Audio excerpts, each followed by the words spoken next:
BRS MLC Shambipur రాజుకు కాంగ్రెస్ నేత మైనంపల్లి హనుమంతరావు వర్గీయుల నుంచి బెదిరింపులు వస్తున్నాయని ఎమ్మెల్సీ దాసోజు శ్రవణ్ తీవ్రస్థాయిలో మండిపడ్డారు.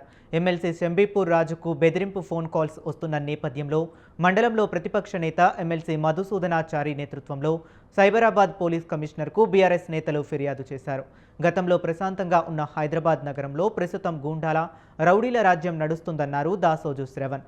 మైనంపల్లి హనుమంతరావు ఆయన కుమారుడు రోహిత్ రౌడీజానికి పాల్పడుతున్నారని దాసోజు శ్రవణ్ కుమార్ మండిపడ్డారు. మైనంపల్లి హనుమంతరావు గారు కావచ్చు, లేకపోతే ఆయన కొడుకు రోహిత్ రావు గారు కావచ్చు, వీళ్ళంతా కూడా మల్కాజ్గిరిలో మన జరిపినటువంటి ఒక దుర్మార్గమైనటువంటి ఒక రౌడీజానికి పరాకాష్ట, పచ్చి బూతులకు పరాకాష్ట, బెదిరింపులకు పరాకాష్ట ఎట్లా ఉందో చూసినాం. దీన్ని తీవ్రంగా మేము ఖండిస్తూ ఉన్నాం. రెండవది ఏంటంటే షంబీపూర్ రాజు గారు ఏమి చూస్తానికి బక్కపలసగా ఉండొచ్చు, చిన్నగా ఉండొచ్చు, కానీ గుండె ఇంత లావడదు ఆయనది. ఏమి లేనాడు 10 మంది కూడా తెలంగాణ ఉద్యమంలో గ్రేటర్ హైదరాబాద్లో జెండా పట్టడానికి సిద్ధంగా లేని రోజు కేసీఆర్ గారు వెంట ఒక నికార్సైనటువంటి ఒక సైనికుడు లెక్క నిలబడ్డటువంటి వాడు, కడుపు కట్టుకొని కాలు కట్టుకొని ఆయన ఉద్యమంలో పనిచేసి తెలంగాణ రాష్ట్ర సాధన కోసం సర్వం త్యాగం చేసి కొట్లాడినటువంటి ఒక ధైర్యశాలి షంబీపూర్ రాజు గారు.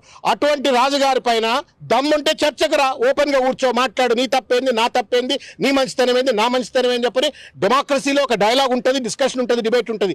దాన్ని పక్కన పెట్టి సంపుతం కొడతాం అని చెప్పని పత్రికాముఖంగా మాట్లాడటం ఏంటి? దానికి తోడుగా మీ గుండాగాళ్లను రౌడీగాళ్లను రాత్రిపూట తాపించి మళ్ళా ఫోన్లు చేయించడం ఏంటి అని చెప్పని వాళ్ళ మేము సైబరాబాద్ కమిషనర్ గారి దృష్టికి తీసుకెళ్ళాం. మైనంపల్లి హనుమంతరావు గారు కావచ్చు,